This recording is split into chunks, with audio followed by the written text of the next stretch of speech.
On today's episode, what is social media? What's up, everyone? It's Ryan, representing Sinister Media at sinister.media. What is social networking?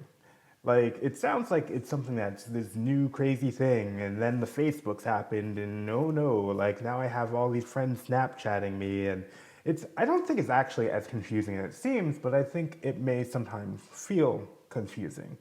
It feels like all the rules have changed, and how we communicate and how we're interacting are changing, and therefore how brands interact with individuals has been changing.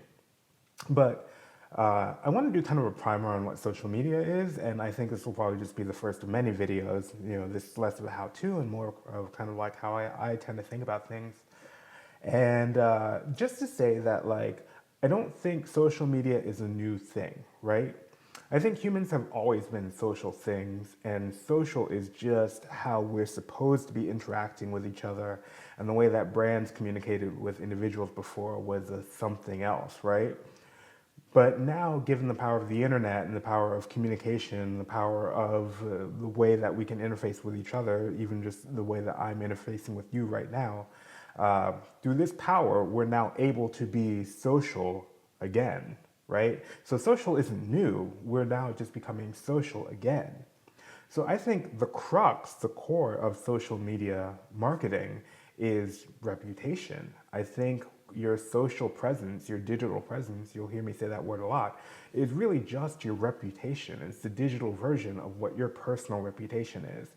So if you were in a small town somewhere, and you may be, because this is the internet and you know now it's worldwide, um, if you're in a small town, everybody may know who you are based on your integrity and your values and the services that you provide for that community.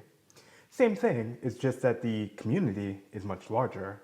And now what you have to do is communicate your integrity and your values to a larger group of people. Um, you know, if I think if that's something that resonates with you, it will immediately click, and it's like, oh yeah, of course that's what it is.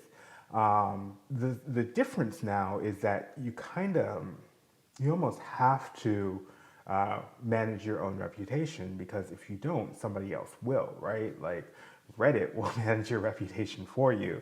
So you better be out there putting something out there that people can understand and communicating well. If not, you're going to be kind of like the awkward guy in the party. And when I, as a customer, am trying to make my buying decision, well, am I going to am I going to go hang out with the cool guy over there with the Ferrari? I guess I like Ferraris, with the Ferrari? Or am I going to hang out with the really awkward person who can't really communicate what's going on, and he looks super fake and he keeps yelling at me to buy his, why was I going to say mustaches? Who sells mustaches? Anyway, so if you're a mustache salesman, all I'm saying is it pays to own a Ferrari and not yell at people at a party. I'm sure I have more thoughts, so this is a quick one, but just to begin with, just as a starter, stop looking at social media as a way to push goods and services on your customer base, and start looking at it as a conversation which facilitates the communication of your reputation, your brand, your values, your core beliefs to a potential cultural client base. That makes sense, right? Anyway, if you have any questions, it's hello@sinister.media. And as always, until next time, peace.